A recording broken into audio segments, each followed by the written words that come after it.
Good morning, everybody. Wasn't yesterday amazing? A beautiful salute to our hometown heroes. It was so emotional, so powerful.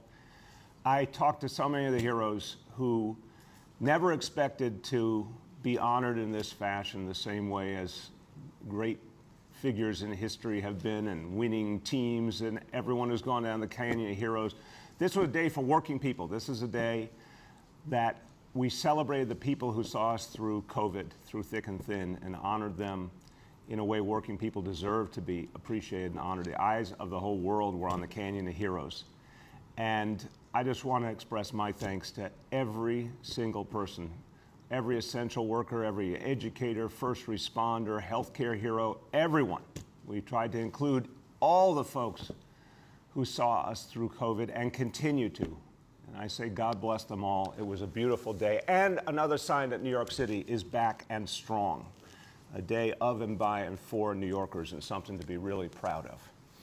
Now, the reason we could have that parade goes back to the thing we talk about every day, vaccination. The vaccination effort, and the heroes who were part of that, the vaccinators, test and trace corps, all the folks in the community clinics and the hospitals, all the folks who made vaccination happen, they made it possible. And the New Yorkers who stepped forward to get vaccinated made it possible. And all the labor unions we worked with who encouraged their members, so many people did the work of getting New Yorkers vaccinated. It's made a huge difference. You can feel it out there in the streets. And today we've surpassed another milestone in the vaccination effort. 9.5 million vaccinations given from day one. Official figure 9,539,004 doses to date. A vast effort, and it continues to grow every single day. Thousands and thousands more people getting vaccinated. We're going to keep doing this until COVID is once and for all gone. And it is another example. There's no stop in New York City. This is an example of the strength of New York City. This kind of effort and the way New Yorkers responded to it has made all the difference. Now, yesterday we celebrated the resiliency of New Yorkers, the perseverance of New Yorkers, the ability to create even in the midst of challenges and crisis. And a great example of that is what we celebrated on Tuesday when Chancellor Misha Ross Porter and I went out to PS6 in Flatbush, Brooklyn. We saw the first hours of summer rising. We're hearing great responses from parents and kids about what it means to have a safe, positive place to go this summer for free, with learning, with culture, with recreation, a whole day for our kids. And it's amazing to think about what this means in terms of our comeback. So many kids who are getting back in the classroom now, haven't been in a long time. They're getting ready for September. They're warming up. They're going to be in much better shape because of summer rising. Over 200,000 kids now, and applications still open. So I want to let all parents know, if you're a parent out there that you still don't know what's the right choice for your child this summer, you want something convenient, something fun, something positive, something free, go to schools.nyc.gov/summer. You can still sign your child up. And based on the feedback we're getting already, you're going to have a great experience. Your child's going to have a great experience. And I just want to thank all the educators, all the staff, everyone at DOE, everyone who made Summer Rising come together. Unprecedented, and it's going to have a huge impact on the comeback of our schools and the comeback of our kids and the comeback of our city. Now, talk about our comeback. The number one thing we want to talk about today is our academic recovery plan to achieve a recovery for all of us. We all know that our decision to open our schools, to bring our kids back last year was essential to our ability to get through COVID. And we all know that schools coming back full strength in September is going to be one of the most essential things we do in the recovery of New York City. And it is not just enough to bring all the kids back to the classroom. We have to help them recover academically, emotionally, in so many ways. The focus now is on doing unprecedented things to close that COVID achievement gap, to get our kids in a strong place for their futures, to catch up for the time we lost and then surpass. So today we're unveiling the New York City Universal Academic Recovery Plan. Universal Academic Recovery, that is the vision. Reach every single child. We're going to jumpstart each child's educational comeback. And there are so many crucial pieces to this plan. You're going to hear from the Chancellor. But it all begins where educators will tell you the whole foundation is on literacy. So the focus now is literacy for all, deepening efforts we've put in place over the years to go much farther in making sure that kids can read on grade level by third grade. Obviously what we've done with pre-K and 3K are the foundation of the foundation, but we're going to go a lot farther now, focusing on our younger students, making sure that they get the supports they need so they are fully ready for their future. And a new curriculum we will build of and by and for New York City, the universal MOSAIC curriculum. It's unlike anything else in this country. It is about New York City, made in New York City, for New York City, because we need a curriculum that works for our kids and our educators, that allows our children to learn in a way relevant to their lives. So the input of actual New York educators will be the foundation of this new curriculum. And it's going to allow us to go places we've never gone before. We're also going to make a huge commitment to ensuring that our kids are reading all the time. And one of the best ways to get kids reading all the time, give them a lot more books. So we're investing in 9 million new books for our classroom libraries. 9 million books that can go right in the hands of our kids anytime they want, anytime they're inspired to take the next step. A book will be there for them. The Universal Academic Recovery Plan will focus on literacy, will focus on curriculum, will also focus on making our kids digital citizens for today and for the future, an area we have a lot more to do on because we know that that is the passport to the future, having that digital literacy. That's a big part of this plan as well. A big focus as well on special education. Our special ed kids went through so much. Our special ed parents went through so much. We want to support them in new ways, extended learning opportunities to help them through as part of this comeback, and a deeper focus on universal career and college readiness and providing free, accessible support to make that happen. The bottom line is we're going to do something that's never been done in the history of New York City public schools. Huge new investments, very bold and ambitious approaches to bring us back from COVID and then go farther. I want you to hear all about it from a visionary who has led the way in putting this plan together, and her heart and soul is in it, our Chancellor, Misha Ross-Porter. Thank you, Mr. Mayor. I'm so thrilled to be here today. You know, I've been an educator for over 20 years, and I know that turning this opportunity into real change in our system is the work of the whole community. So when creating this plan, we talked to everyone. We talked to teachers, to principals, to central office staff. We spoke to families and students. Everyone shared their hopes and dreams for how we move our system forward. But we also learned that healing must happen hand in hand with rigorous academics. And as the mayor said, this is incredible news for our students, and we all get to be a part of it. So I'm really excited to walk you through each piece today. Literacy and reading are fundamental to our children's ability to reach important milestones on their educational journey. We're making critical investments to ensure every student is reading on grade level by third grade. For students in kindergarten through second grade, pre-K and 3K, our educators will use a universal literacy screen to identify students' strengths and challenges, including dyslexia, and make a support plan. Too many of our kids have struggled with print-based disabilities like dyslexia, and this is not okay. Too many of our students have not had the resources they need, and this is the moment for them. So we're taking action. On top of this, we're bringing the number of reading coaches to 500, so every 3K, pre-K, and K2 classroom has one. And we're reducing class sizes at dozens of elementary schools that need it, and more. This is going to be the year of the literacy blitz. So this naturally leads to the question, what will students be reading? This fall, students will receive an infusion of books that reflect the variety of histories, languages, and experiences that make up this great city. This is part of our universal MOSAIC curriculum. It is a curriculum by New York City educators for New York City students. It will reflect who our children are, because students are more engaged when they see themselves in their lessons and materials. I have experienced this as a student, a parent, and an educator in our schools. This will be a comprehensive curriculum that accelerates student learning and prepares them for success in school and in life. That includes brand new support materials for ELA, math, arts, and more, and a longer-term transformation for our system-wide ELA and math curriculum. Now let me talk for a moment about technology. Providing students with a 21st century education is critical. We made important progress in bridging the digital divide during the pandemic, and we're going to build on those investments. We will distribute an additional 175,000 devices to guarantee that every K-12 student who needs one has one. And we will expand computer science for all to 400,000 students by 2024. We will also train over 5,000 educators in advanced computer science.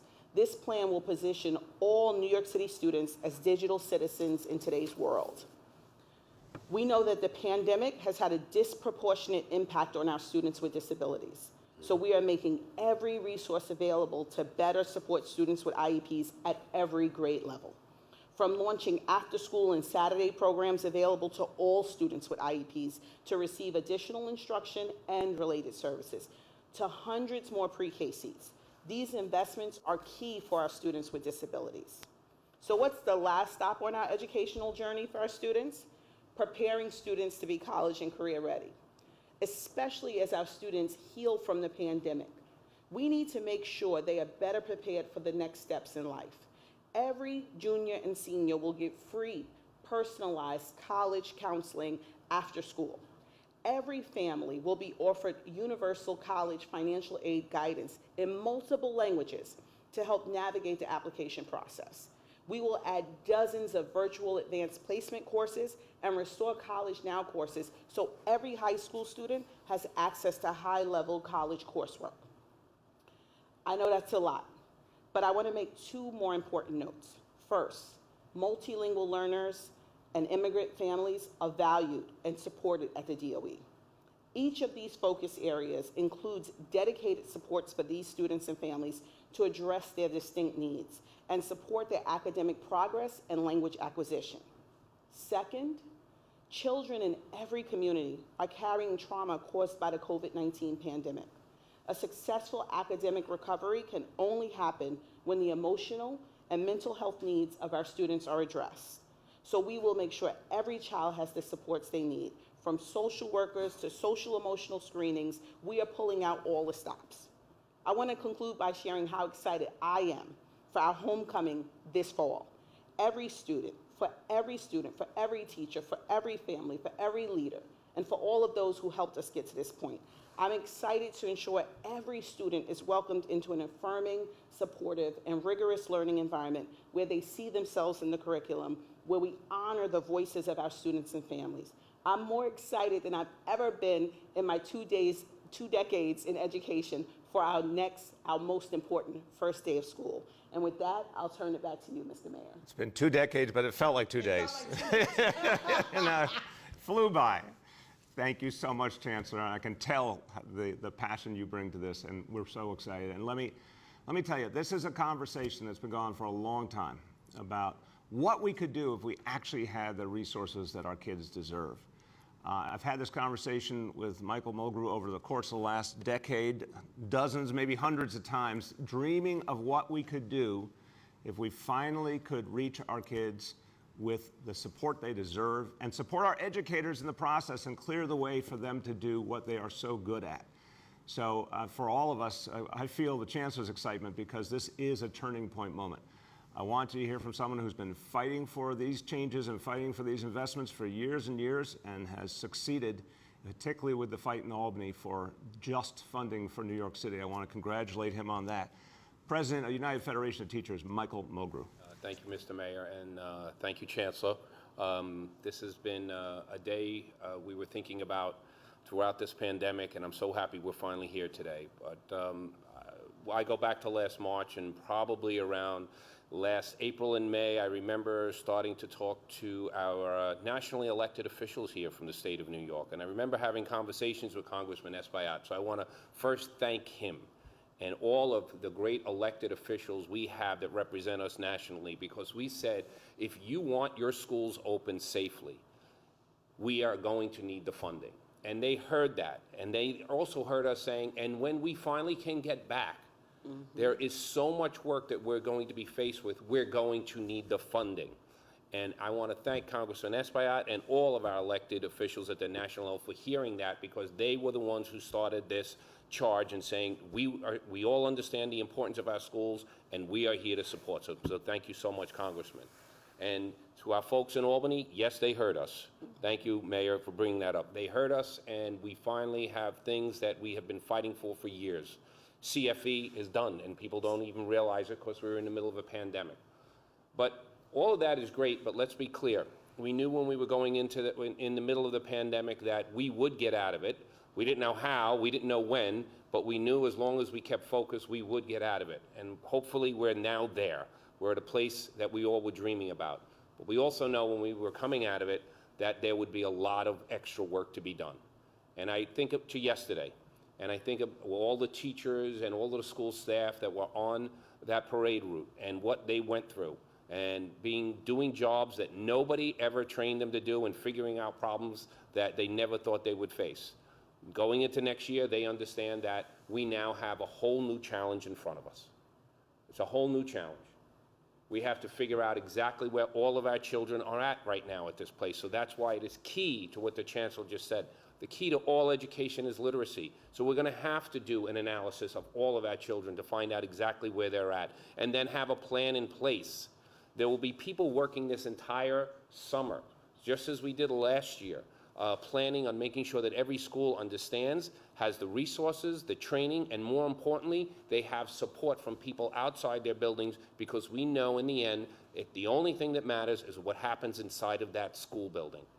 And that's the challenge that we're all going to face in September. And I'm so happy because all of the folks that I speak to, whether it be a psychologist, a guidance counselor, a teacher, a paraprofessional, they all say, we can do this, we're up for this challenge, we know that there's a lot to do here, but this is what we signed on for, and it's about the children of that city, and it's about our school system. And they feel more than ever that it is theirs, and they take ownership of it, and they understand that it is there for the community and for the children, and that's the challenge we're going to win next year, because we're having a good plan. And this is why I want to thank the mayor. This money being put in this way makes perfect sense. Now we just got to make it work for each and every child in every classroom. So thank you so much. Thank you, Michael. Amen. Ownership, I love that phrase, and I think everyone, I want to thank all our educators, all our school staff. Ownership for sure. They owned the need to help every child through, and they did it brilliantly. Thank you for your leadership, Michael. And we've got a lot to do. Let's be clear, a lot to do between now and September, but we've got the plan and we've got the resources to do it. Now, giving credit again where credit is due. I want you to hear from two members of Congress, and both of them fought really hard to make sure we had those resources, and this is the pivotal reality. That federal help was there for us so we could do what we needed to bring back our schools strongly. First, I want you to hear from a member of Congress who has really focused on equity throughout his career. I remember many times when we've talked about the needs to make sure that the schools in his district got their fair share. What we now have before us is a great example of forwarding equity in everything we do in education. My pleasure to introduce Congressmember Adriano Espaillat. Thank you, Mayor, and thank you, Chancellor Ross Porter. I also want to thank the teachers and the educators in all the schools across the district of New York City, as well as other school staff that are been so committed to our children during the pandemic, and of course they're getting ready now for this September.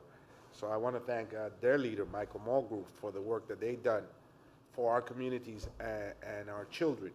And certainly this has been a difficult time for all of us, but we're now getting ready to open up, fully open up in September.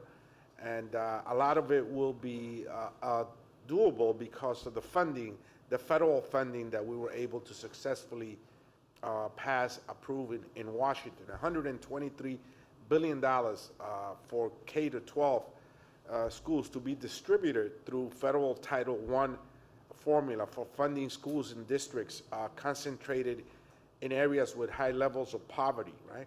In addition, another $2.75 billion allotted for K-12, bringing a total of $126 billion for K-12. But additional funding, for example, for E-rate, $7.2 billion to ensure to make it easier to connect homes and libraries to the internet. And we know the difficulty that many parents had with distance learning, so we knew that funding was important for that purpose. $800 million to support educational wraparound services for young people. So this is really substantial help. Much more needs to be done. I know that many of the school buildings need to be retrofitted, so we will be working very hard to ensure that those dollars come in and that we can reduce our class size, that we're able finally to address in Albany the fiscal equity formula that's needed for New York City. I think that's so important that the dollars finally reach our neighborhoods. With regards to this new initiative, I think it's wonderful. I hear from writers of children's books of color that feel that they never had access to the classroom and that their stories are not being told. Finally, we'll get the opportunity to tell everybody's story. In addition to that, I like the fact that we will be bringing services for special need children. We will be determining what kind of needs they have, whether they're dyslexic or they have other needs that must be addressed, that we're going to be working on technology and connectivity. That's so important that every child will have their laptop, that they will be able to learn with the finest state-of-the-art equipment at their disposal. So this is a great effort. I commend the mayor for his commitment to making sure that we're ready when we fully open up in September. Thank you, Mayor. Thank you so much, Congressmember Espaillat. Thank you for your leadership in fighting for us. And now I want to hear from another member of Congress who also fought to get this funding and put his heart and soul into it because he is an educator. And I think I'll get some agreement over here on this side of the table. We'd like to see more educators in public office because they bring perspective and focus on our kids and they know what works. So he's a lifelong educator, did great things for kids that way. He is now the vice chair of the House Education and Labor Committee, where he can do great things for the kids of this entire nation. But his heart is here in New York City. Congressmember Jamal Bowman. Thank you so much, Mr. Mayor, and congratulations on this amazing historic day. Congratulations, Chancellor Ross Porter, and thank you for your visionary leadership on this issue and so many issues related to our children and our families. Congratulations, Mr. Mulgrew. It's great to see you there at the table, and it represents our teachers, and it shows that this initiative has been a collaborative effort. And a huge shout out to my colleague, Congressman Espaillat. His role in the Appropriations Committee and his role in Congress overall was very helpful in us bringing these resources to our school system here in New York and across the country. This is what we've been waiting for, and this is what we've been fighting for the last 2 decades. We've been fighting to bring the resources to bear for our New York City schools and for our Title I schools. For far too long, schools in the suburbs have been properly resourced to serve the children in their communities, while our schools in the city have been left behind. But we fought to bring the resources as part of the American Rescue Plan. We're going to continue to fight to bring the resources as part of the American Jobs Plan and the American Families Plan. So hopefully there's more to come. But resources are not enough. We have to have a strategic, collaborative plan that brings all stakeholders to the conversations and implement that plan in a way that's effective for our students and our teachers, because they are the ones that are going to be serving students in our schools. So this focus on literacy is so essential and foundational and important, not just in this moment, but in any moment. Literacy is the foundation of all learning. We cannot talk about college and career readiness without a focus on literacy, particularly beginning in early childhood. We cannot focus on solving the world's biggest challenges without getting literacy right at the very beginning of the education process. So the focus on literacy, the focus on literacy coaches, the focus on professional development, bringing in 9 million additional books with a diverse array of authors and backgrounds and experiences fit exactly in alignment with our MOSAIC curriculum in our city, which is a beautiful mosaic of culture and languages and experiences. I am fired up. Part of me wish I was working back in our schools, but I actually like my new job, so I'll stay here and continue to push and work in support of you. But when we talk about literacy as the foundation, the curriculum that will be a MOSAIC curriculum created from the ground up by our teachers for our students. When we look at the investments in special education, that is huge. When you look at what we're talking about in terms of computer science curriculum and STEM education, this is key because our kids need to be prepared for a 21st century economy. And that's something we weren't able to do before because we didn't have our resources. So I can't say enough about this collaborative, visionary approach to making sure when we open up in September, we provide the academic supports for our kids and the social emotional supports while putting them on a path to college and careers. And the final thing I want to highlight, the hiring of more teachers is allowing us to lower class size. And thank you so much, Mr. Mayor, Mr. Mulgrew, and Chancellor Ross Porter for your vision there in lowering class size, because now we can give kids the individualized attention that they need, and that's how we close learning gaps, through individualized attention, through small group instruction, and through teacher continued professional development. So kudos to you all, shout out to you all, thank you so much. And I want to encourage my colleagues, because I'm still an educator at heart, and I will be for the rest of my life. I want to encourage my colleagues in our schools, the rank and file educators, please buy into this new initiative. I know when you're in the system, there's a lot of change that comes and you're frustrated because there's too much change. This is change that we can believe in. This is change that we can lean into. Buy in, ask questions, push back, ask for more resources. Let us do the work together so we could be our best selves for our children. Thank you all so much, and congratulations once again. Congressmember, you are in the zone. you are. I just want to let you know you are passionate on this topic. And we appreciate your passion. We appreciate your support. It means a whole lot to us. And we got one more person who's going to join us, and he is one of the only people who can probably match the passion of Congressmember Bowman. He also was an educator for so long and helped our kids in so many ways, and now he is the chair of the Education Committee in the City Council. And once an educator, always an educator. Councilmember Mark TREYGER. Thank you, Mr. Mayor. Great to be with you and Chancellor Porter, President Mulgrew, to our great congressional delegation. Shout out to my fellow educator, Congressman Bowman. Thank you for your leadership. This is an extraordinary moment and day. I want to point out that these new historic investments are on top of a $600 million plus fair student funding investment to get every single New York City public school to 100% fair student funding, which years ago I was told would be a pipe dream, but we're now making this a reality. Mr. Mayor, for decades, as you know, our school budgets were shaped around the realities of our finances and not shaped around the needs of our kids. We are moving the needle in a very positive direction. This is a plan that truly advances equity, hiring of more teachers for targeted class size reduction, investments in literacy in the early grades. I also want to point out 500 social workers for all kids. Yes, literacy is incredibly important, but we need our kids to have their social emotional needs met and addressed. We need to improve attendance, make sure our kids are connected to our school communities. That's a part of the academic package.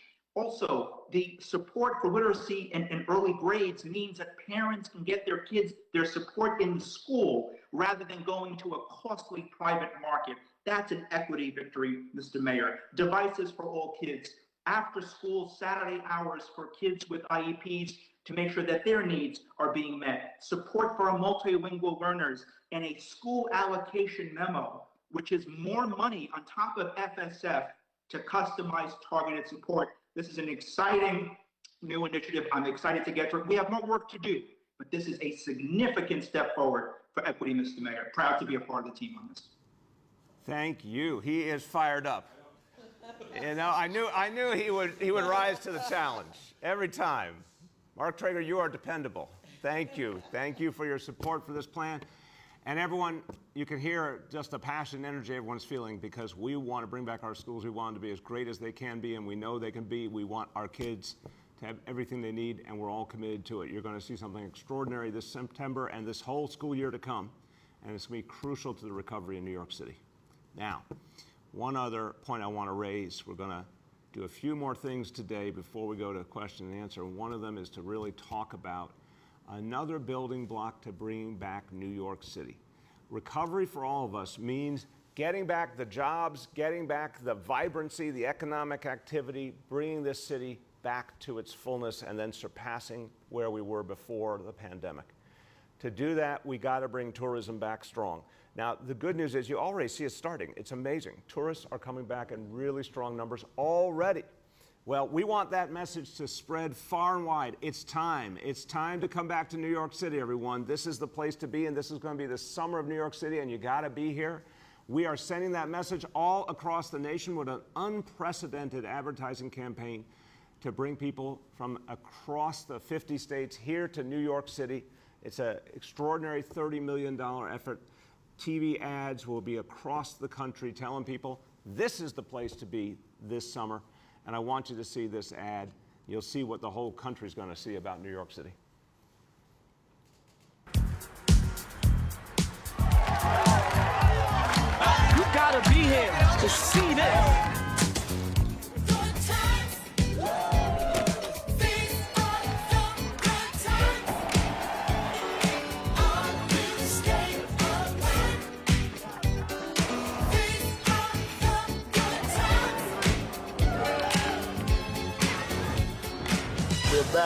We're back, baby. I love that. I love that. We're back, and it's time to come back to New York City, everybody, because just that little moment shows you everything here, the energy, the life, the reason this is the place to be. This is going to have a huge impact, and I want you to hear from someone who was one of the architects of the unbelievable levels of tourism that New York City had in recent years that fueled our economy, brought so many jobs to so many people. He's done it before, he's going to do it again. The president and CEO of NYC and Company, Fred Dixon. Thank you very much, Mr. Mayor, and I hope everyone enjoyed that amazing spot, and I'm really delighted to hear that response from all of you. Thank you for having me here today. We are so grateful for your support and for providing NYC and Company with the critical funding needed for this effort. We want to say thank you as well, of course, to U.S. Senate Majority Leader Chuck Schumer for securing these funds as part of the American Rescue Plan as well. We are grateful to you both for prioritizing the tourism industry in your economic recovery plans with this $30 million investment. As the mayor said, we are excited to share an update on our new tourism campaign, It's Time for New York City, our largest campaign ever in terms of reach, which launched 2 weeks ago. Today, we announced the second phase with the national television spot the mayor just played, showcasing the energy and vibrancy of the summer of New York City and driving urgency for American travelers to visit now. The 30-second spot will begin airing nationally next week on both national cable television and connected television.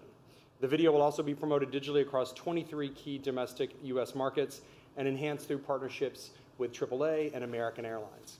This is the first of 3 sequential TV spots which are central to the campaign, with the first one asking viewers, where were you in the summer of 2021? By showcasing the welcoming spirit, energy, and excitement found right now across the 5 boroughs, it creates FOMO. If you aren't here this summer, you are absolutely missing out. And the second spot will air in late summer to drive visitation for the fall. And the third spot will run in late fall, targeting the holiday and winter seasons. In addition to the TV spots, we're also running the campaign on digital and social media channels, paid search, and out of home. As mentioned, the first phase launched 2 weeks ago here in the Northeast, first encouraging New Yorkers to invite friends and family back to visit because it is time for that, and to explore the 5 boroughs themselves this summer. And second, targeting the drive market with the invitation to visit this summer as well. AAA Northeast has been a key partner to boost regional travel immediately, targeting their 8 million plus members from Washington, D.C. to Maine, with pulse messaging including dedicated summer guides for each of the 5 boroughs, all with special travel offers. Other consumer promotion, new celebrity-inspired itineraries, and a sweepstakes can be found on nycgo.com. And now to share a few visuals from the campaign. As you have already seen on the screen here, you see the key creative, which embraces our most powerful icon, and we often turn to her for promotion, Lady Liberty, representing hope, resilience, and the spirit of welcome. You also can see executions on the right highlighting each of the 5 boroughs that will also be deployed at different stages in the campaign. And next up, you will see how the campaign will act as an umbrella effort for the remainder of this year. Here are a few examples of different extensions to promote neighborhoods, key sectors like Broadway, events like Harlem Week, and programs such as NYC Restaurant Week. It's going to be time for all of these things. And in the next slide, you can see how we will target meetings and business travelers with an iteration titled, It's Time to Make It NYC, which builds on our successful meetings campaign of the past couple of years called Make It NYC. Whether attending a small meeting or a major citywide event, business travelers are critical to the recovery. In the third and upcoming phase of the campaign, we'll target international travelers as markets open. We will deploy the campaign in Mexico, Canada, and parts of Latin America in the coming weeks as those markets are open or opening. We will also be poised to launch in the UK, Europe, and Asia as opportunities arise, and we are watching those very closely. We'll partner with tour operators and airlines in each market to create special package pricing for promotions. And in summary, we are feeling very bullish about the outlook for the weeks and months ahead and experiencing incredible momentum as hopefully everyone is feeling. From the return of Broadway, off-Broadway, and concerts to 100% capacity at the U.S. Open Tennis Championships, the first convention at the Javits Center next month, New York Now, Celebrate Brooklyn, NYC Homecoming, Harlem Week, NYC Restaurant Week, our parks and our beaches, and so much more to experience right now. The message is clear. Make plans to visit because it's time for New York City. Thank you again, Mr. Mayor. It's time, Fred. I'm getting that feeling. It's time. Also, Fred just really said something important about helping all Americans not have that nagging FOMO feeling. And like, if you don't want to feel that, just come to New York City so you can say you did and experience what amazing things are happening in the summer of New York City. We want to make it easy. We want people to be FOMO free. And the best way to do that is just come right here and experience it. All right, now, before we do our indicators, just a quick note on the weather. We're keeping a close eye on Tropical Storm Elsa. So far, the storm is staying far enough away, and that's good. We're going to keep a close eye. Our Office of Emergency Management constantly monitoring with the National Weather Service. Tomorrow, we expect, at this point, some heavy rains and winds from early in the morning into the afternoon. Knock on wood, that's all we're hearing so far. Let's keep it that way, and we will keep everyone updated as we go along. Okay, indicators now. Number 1, daily number of people admitted to New York City hospitals for suspected COVID-19. Today's report, 73 patients, and confirmed a positivity rate of 12%. Hospitalization rate per 100,000, 0.29. That is a very good number. And you're going to see in these numbers today some variability because what we're seeing is fewer folks are getting tested, understandably, and we're not doing the school testing anymore, which was a tremendous success, and we all worked on together on this side of the table, tremendous success, but also consistently showed incredibly low levels of positivity. So that's not happening the same way as it was before. That's affecting the numbers. But what we're really focused on is this hospitalization number being very, very low. Case number now, new reported cases on a 7-day average, 203 cases. But the positivity number is higher, but again, based on fewer tests, and we like what we see overall. So the positivity number for percentage of people testing citywide for COVID-19, 1.06%. Okay, few words in Spanish. I want to go back to where we began with the academic recovery plan. Hoy anunciamos un plan para impulsar el logro académico de cada estudiante en cada escuela. Vamos a estar seguros de que nuestros hijos pueden leer y escribir para el tercer grado y que comiencen a preparar para la universidad más temprano. Así es como vamos a recuperar una ciudad para todos, especialmente para nuestros hijos. With that, let's turn to our colleagues in the media, and please let me know the name and outlet of each journalist. Good morning. We will now begin our Q&A. As a reminder, we are joined by Chancellor Misha Ross Porter, Fred Dixon, President and CEO of New York City & Company, OEM Commissioner John Scrivani, Health Commissioner Dr. Dave CHOKSHI, and Dr. Mitch KATZ, President and CEO of New York City Health and Hospitals. Our first question goes to Jillian from New York One. Hi, Mayor. Thanks for taking my question. I'd like to start with the MOSAIC curriculum here. The shift to a universal curriculum seems pretty significant in a system that's sort of been decentralized throughout the past, maybe a legacy of the BOE, right?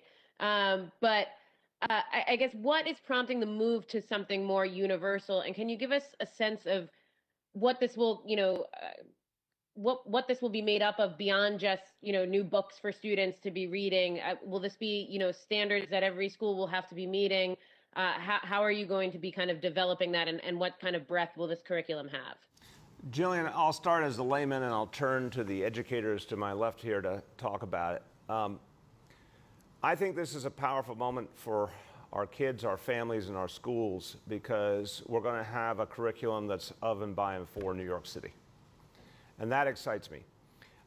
As we've talked about it over the months, what's become clear is we need a curriculum that will reach our kids most effectively, engage them most deeply in learning, and be a curriculum that reflects what our educators know will work. And that's why the fact that it's being based on the ideas and experiences of New York City educators is so powerful.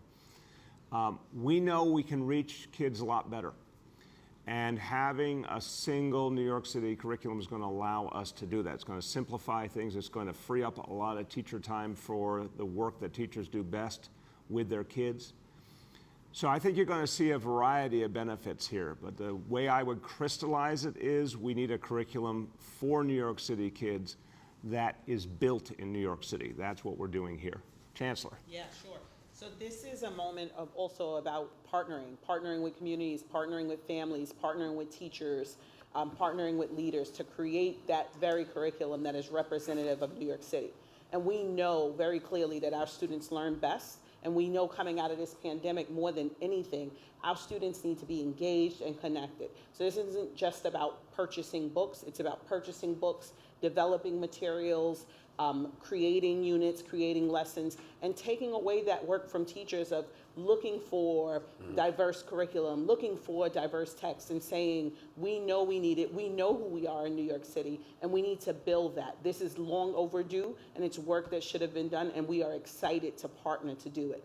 Michael, you want to add? Yeah, and to the initial part of the question, we are, as you know, or you don't know, we are a standards-based state. We have new standards, New York State standards, that were put on hold during the pandemic, what we'll be rolling out this year.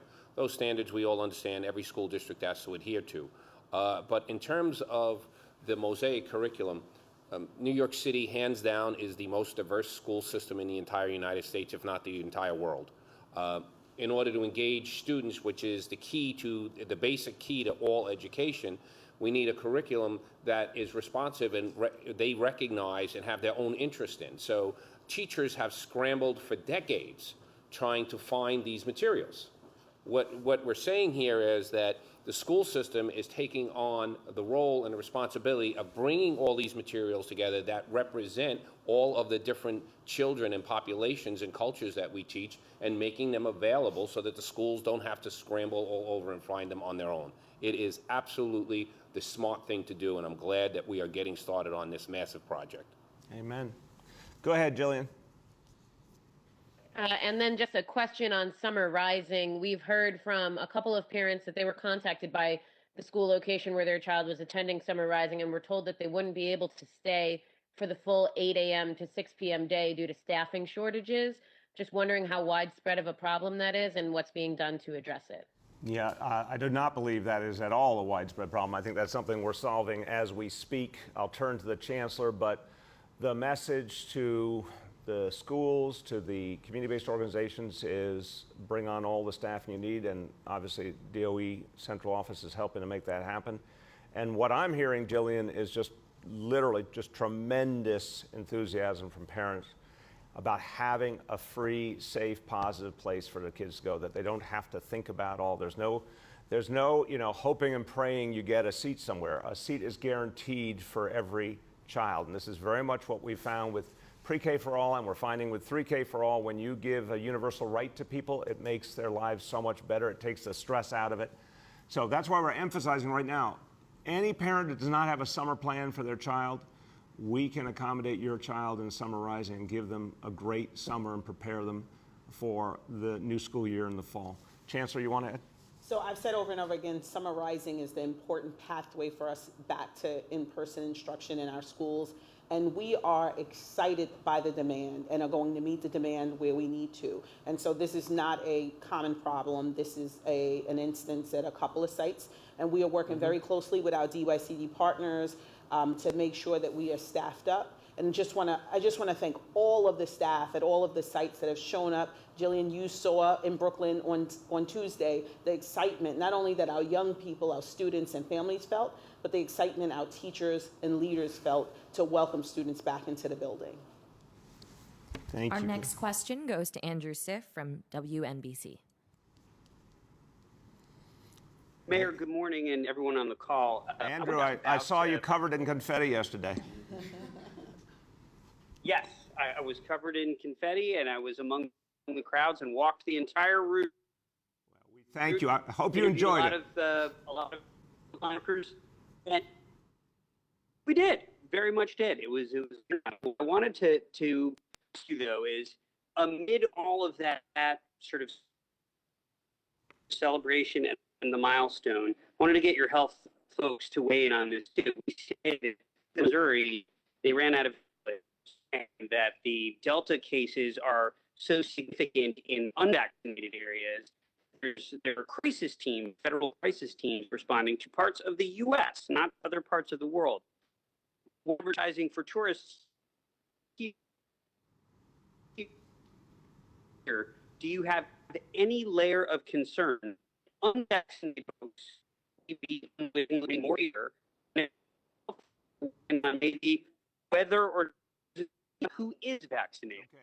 Andrew, we lost a fair amount of what you said. I think we have enough to answer, but if you can get to a better connection, that would be real helpful. But let me turn in a second to Dr. CHOKSHI and Dr. KATZ. This is what I say.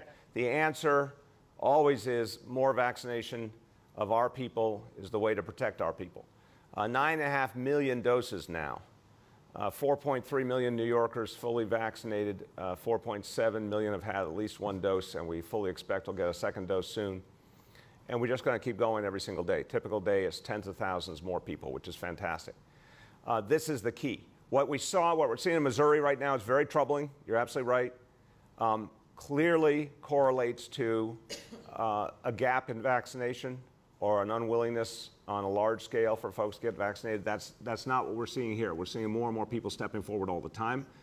And I think you're going to see that grow as we get closer to September and people are preparing to come back to work, come back to school. So I think the way we handle every element of the equation is just deepening the vaccination effort. Dr. CHOKSHI, followed by Dr. KATZ. Thank you, Mr. Mayor. And the bottom line is the one that you said, which is that vaccination is the key with respect to protecting us from not just the Delta variant, but all of the variants that are circulating in New York City and the United States right now. We do know that the Delta variant is here in the city and in fact comprises a significant number of the cases that we're seeing in the city right now. And the CDC released data earlier this week showing that the Delta variant is the predominant one across the United States. But what we know is that that variant is most risky for people who are not yet fully vaccinated. That's why we're seeing what we're seeing in places like Missouri and Nevada, because we know this virus is an opportunist. It will go to the places where people are the least protected. And that's something that we as a city have agency over. It's why you've seen us continue to lower barriers to vaccination day by day, week by week, which we'll continue to do so that everyone can get afforded the protection that vaccination offers. The final thing that I'll say is that, we're getting more and more evidence about how effective the vaccines are against the Delta variant, particularly for severe illness. There is a slightly higher rate of vaccine breakthroughs that is apparent for the Delta variant, but the big picture is that it remains highly protective, and particularly for the outcomes that we care the most about for ourselves and our loved ones. Thank you. And Dr. Mitch KATZ, I saw you proudly marching with your Health and Hospitals team yesterday. Congratulations to you. Anything you want to add? Thank you, sir. I was so proud to be with the heroes and sheroes of health and hospitals who did such an amazing job during the pandemic. I just want to add that overwhelmingly what we're seeing at the hospitals and the clinics are that the people getting sick with COVID are unvaccinated. And that's the major group. And that's why, as you say, sir, we have to keep working on vaccination. There are a few breakthrough cases that we've seen on people who are vaccinated, but they are mild. I mean, as Dr. CHOKSHI says, right, the vaccines are incredibly effective at preventing serious disease, which is what we really care about. It's not so much what the swab is positive or negative, it's saving life and keeping people healthy. And that's the guarantee that they get from the vaccination. Thank you, sir. Thank you. Go ahead, Andrew. Andrew. Better right now? There you go. Let's hear it. Mayor, can you? All right. Mayor, as you know, tomorrow's the last day for the Javits Center as a vaccine hub. I'm wondering what you make of that milestone and where the city stands as far as closing whatever remaining city hubs you have and making vaccination strictly pharmacy, mobile units, and doctor's offices. It's a great question, Andrew. I appreciate it. I think for months we've been saying that a more decentralized approach is what works, especially in communities that we need to reach more deeply. So I think you're right. It's the doctor's offices, pediatricians especially. It's the pharmacies. It's the mobile vans and buses that have been incredibly effective. Dr. CHOKSHI, Dr. KATZ, you can talk about just how much you will rely on fixed locations versus all those other options. But I think, Andrew, we do know that this mix of approaches is the thing that's working for us. Go ahead, Dr. CHOKSHI. Thank you, sir. But just as you said, our approach is to get further out into neighborhoods and communities. You've seen us do that over the last several weeks, particularly with our mobile vaccination options, as well as partnering with independent pharmacies and doctors' offices, not just at large systems, which of course is important, but the smaller practices where we know that people already have trusted relationships with their family doctors and with their pediatricians. And so we're working with them doctor by doctor, practice by practice to ensure that they have what they need to vaccinate their patients. And that will continue. The other thing to highlight is that thousands of people have already gotten vaccinated through our in-home vaccination efforts.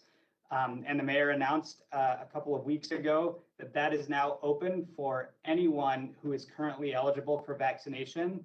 And what it means is that we will pull out all the stops so that access is not a barrier for vaccination. You can get it on your own terms when it's convenient for you, because that's how serious we are about vaccination. Thank you. Dr. KATZ, you want to add? Nothing to add. Thank you, sir. Thank you. Go ahead. Our next question goes to Juliet from 1010 Wins. Oh, hi. Good morning, Mr. Mayor. How you doing today? I'm doing great, Juliet. How are you? I'm good. Thank you. I wanted to know, other than congratulating Eric Adams, what else did you both talk about?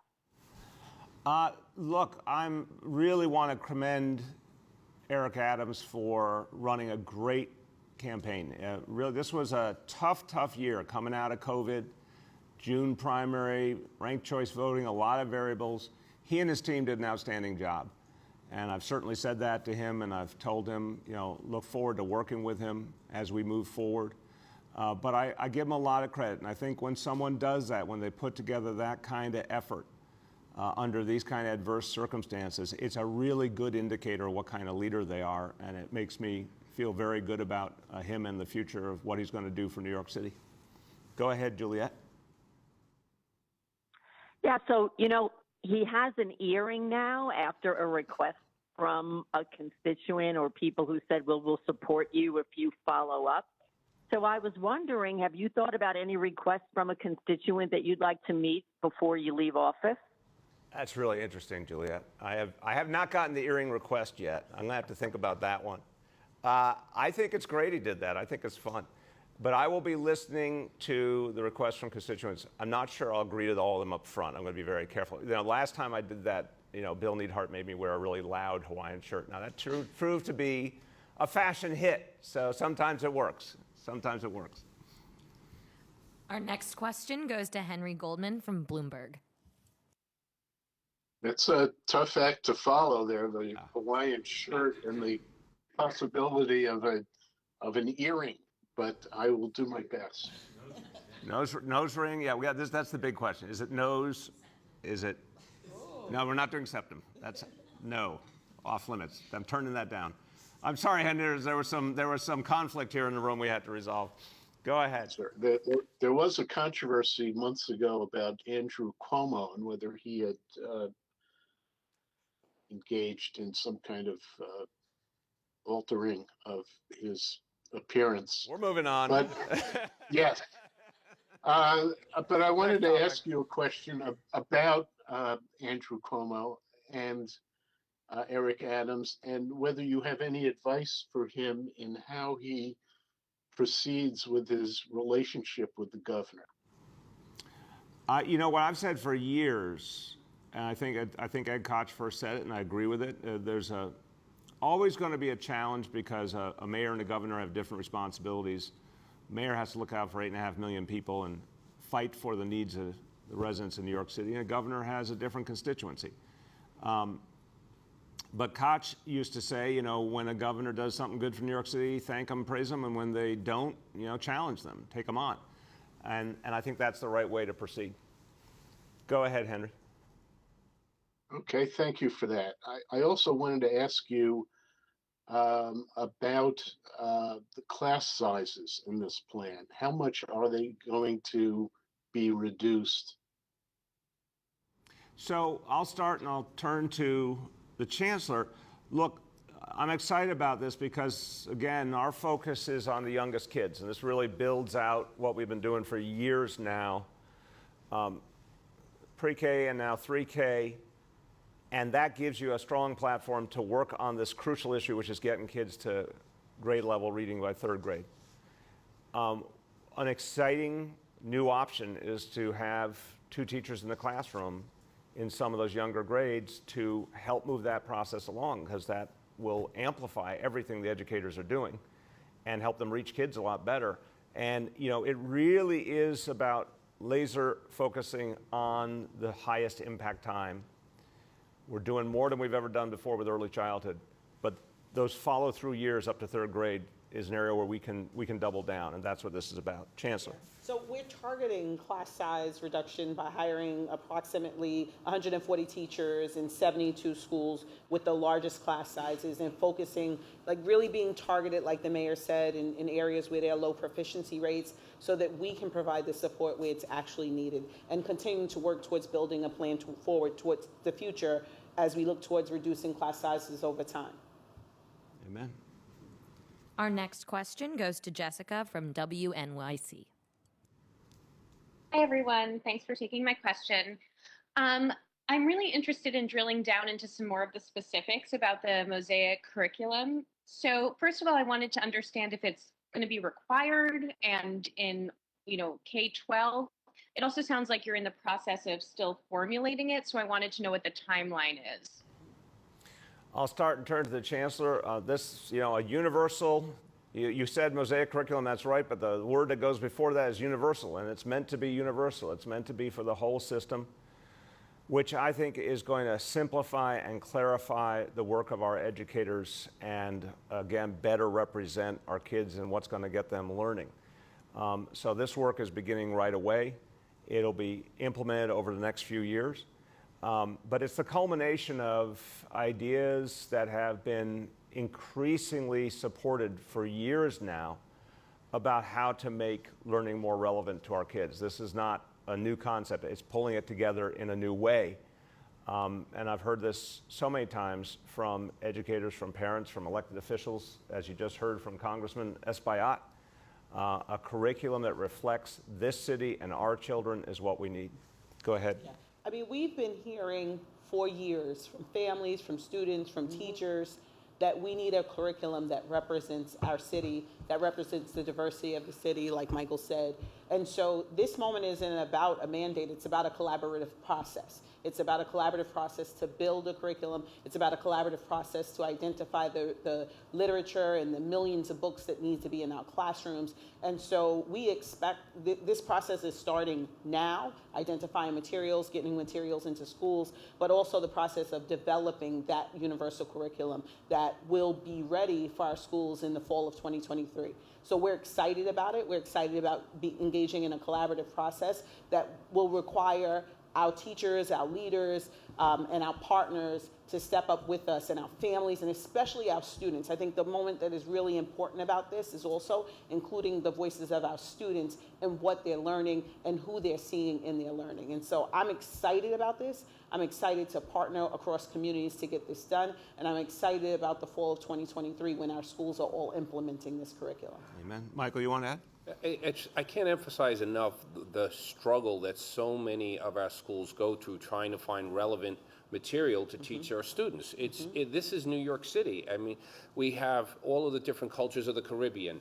You have Eastern European, you have Central Africa, South Africa, West Africa, you have Central America. You can keep going on and on. All of the students of the world are taught in our schools. And teachers constantly, every year, are always looking for material that are relevant to that student. And what we're saying here is we're telling our school system that we're developing this, we're going to bring the materials, and you're going to have a place to go instead of having to try to figure out all of these things on your own. It's a phenomenal project. And when it's done, it should be the preeminent resources for any school district, because we should have almost every culture in the entire planet will be represented in our material. And this is a big undertaking, but it's also will lift a major burden off the schools, because New York City is a phenomenal place to live. And it's not like the old days where one neighborhood stayed a certain culture for a long period of time. It's constantly shifting. So this is why we have to have all this material. Amen. Amen. Okay, Jessica, go ahead.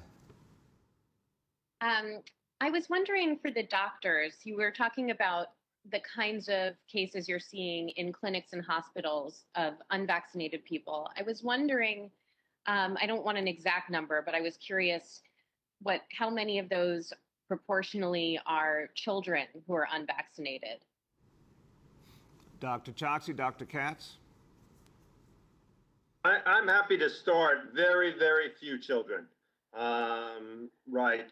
This is something we saw from early on in the pandemic, that children do not seem to have the serious repercussions of COVID in the vast majority of cases. There have been a few serious cases of inflammatory reactions to COVID. There have been a few sick children, but remarkably few. I don't believe at the moment in all the health and hospitals facilities we have a single sick child. So very, very few. I'd be interested what Dr. CHOKSHI thinks. We love that statement from you, Dr. KATZ. Go ahead, Dr. CHOKSHI. I agree with you, Dr. KATZ. When we look at our data, particularly with respect to hospitalizations due to COVID-19, the rate of children being hospitalized is significantly lower than for adults, and it remains older adults who are at greatest risk of hospitalization, even though we do have higher vaccination rates among older adults. But what I will say is that for some children, we do now have the ability to confer even more protection because, of course, hospitalization is not the only outcome that we are most concerned about.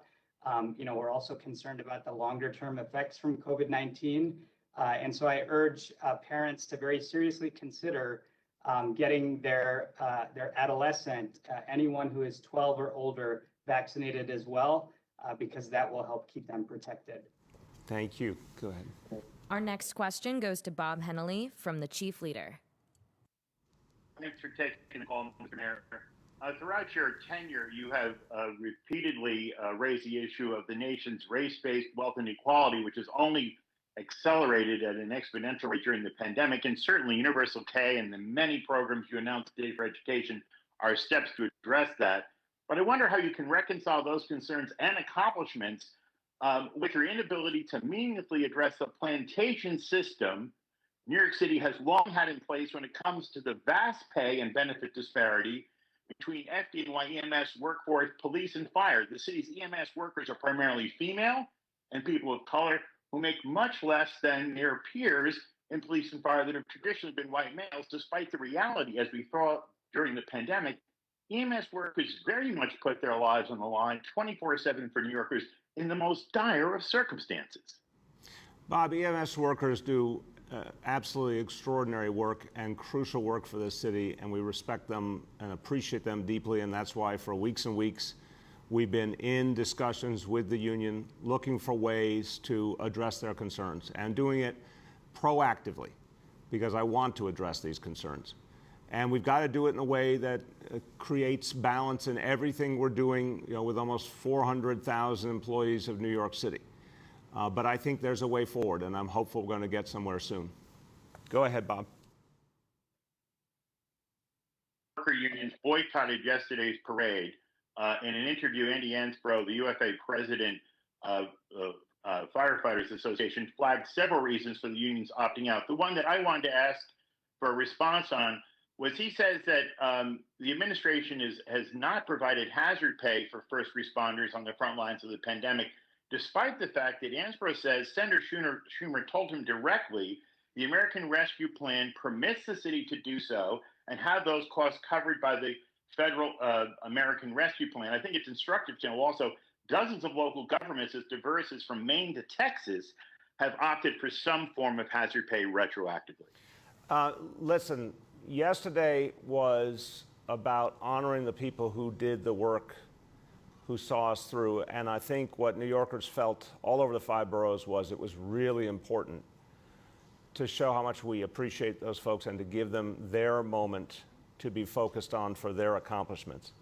And we try in everything we do as a city to honor working people, which is why we have some of the most generous benefits anywhere in the country, for example, and why we fought to keep our workforce whole throughout this entire pandemic.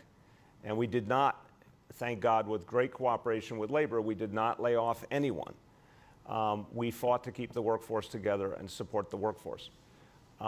Look, we need more resources for a lot of things, and that's a really important idea to support workers directly if we have more resources. But as you saw with the last budget, we had to first bring the city back. And there's still a lot of needs if we're going to bring this city back, and a lot of people still struggling right this minute who don't have work, who need help, and our kids who need help, and that's where we put our focus. But if we get more resources, that's the kind of thing, of course, we want to do everything we can to help working people. We have time for 2 more questions today. Our next question goes to Kristen from the Staten Island Advance. Good morning, Mr. Mayor. How are you today? I'm doing well, Kristen. How you been? I'm doing good, thanks. So I have a bit of an update on the cooling centers for you. So it seems that they're individual to each location. So none of the locations on Staten Island permit pets, only service animals. And I spoke to a few Staten Islanders who told me directly that they would not leave their pets at home under any circumstances, regardless of how hot it gets in their houses. Is there a way that we might, the city might be able to make a pet-friendly cooling center for those people who really need it but don't want to leave their pets? Now, I appreciate the question, Kristen. You're always out there on the front line seeing things we need to address, and I appreciate that a lot. Our Emergency Management Commissioner, John Scrivani, is on with us, and John just came on the job weeks ago, so there's some things he knows at his fingertips and other things he'll have to check into. I think you're raising an important point. We got to get people, if they're in danger, we got to make them comfortably willing to go to a cooling center, and there's got to be a creative solution here. I don't know what it is, but I believe it's the kind of thing we need to figure out. John, you have anything you want to say to that? Yes, sir. So we've been actively working with the Animal Planning Task Force. We re-engaged them after the question we received the other day from Kristen. and we're still working toward a solution. It's been long coming, but as she mentioned, these are not city sites. Some of them, there are some complications with bringing multiple different types of pets into an area, but we are actively working with the task force to come up with a solution. Okay, thank you, John. Go ahead, Kristen. Kristen? Thank you so much. Yes, I'm here. I wanted to talk about summer school. So the updated guidance that the state released the other day says that unvaccinated children are strongly encouraged but not required to wear face coverings indoors or outdoors. Does the DOE plan to update its guidance for summer school to reflect this change and also align with the city summer camps throughout the city? I'll start, and I'll turn to Dr. CHOKSHI and to the Chancellor.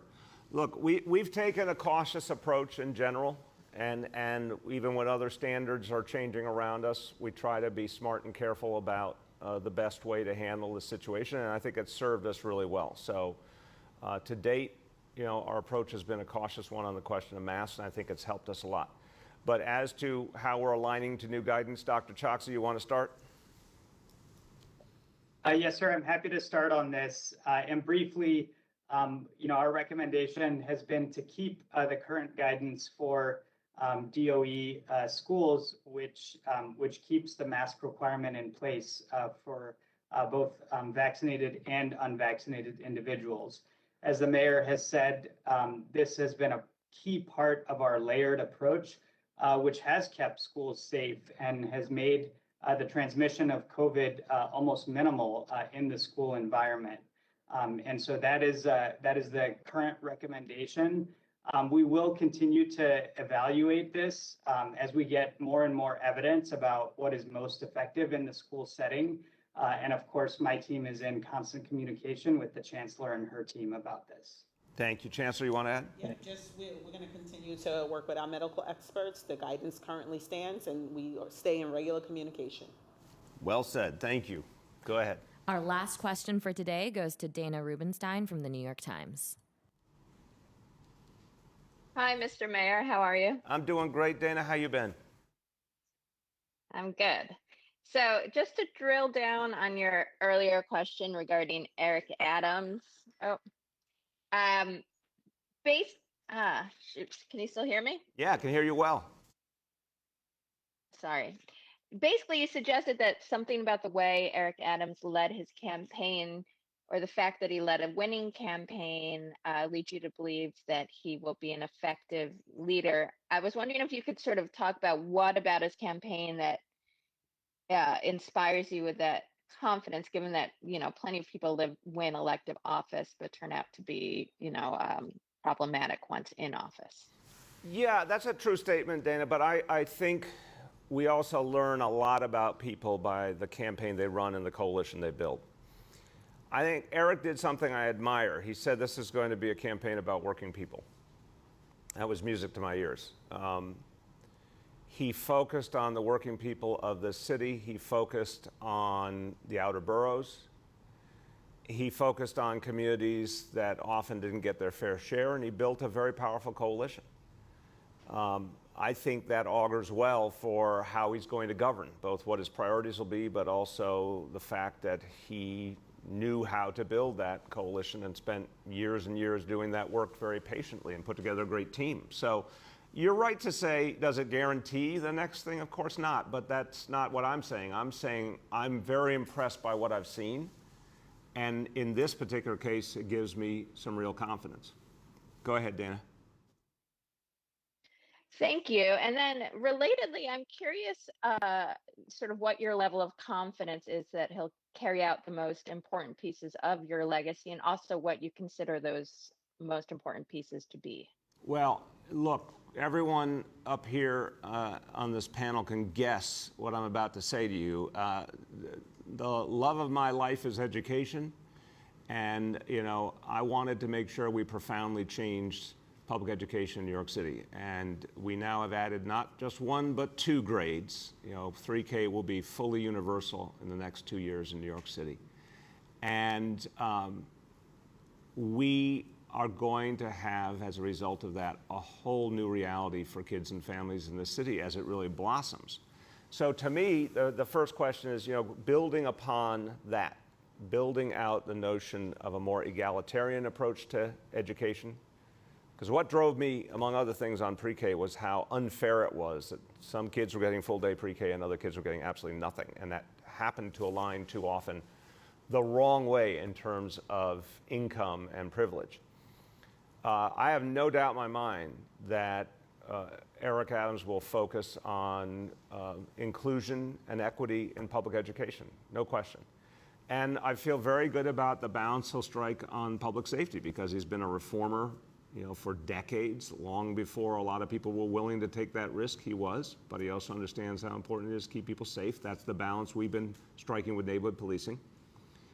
We've talked a lot about mental health. I think he's very focused on that and understands the trauma so many people in so many communities have been through even before the pandemic. I think he will continue those crucial investments. So, I look across the spectrum.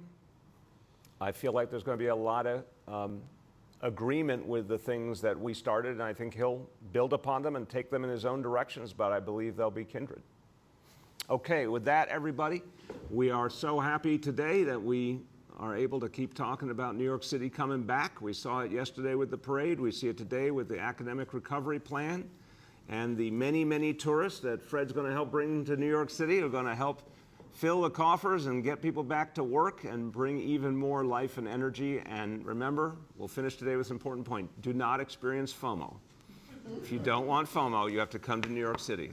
That'll solve it for you. Thank you, everybody. Don't forget my piercing, yes.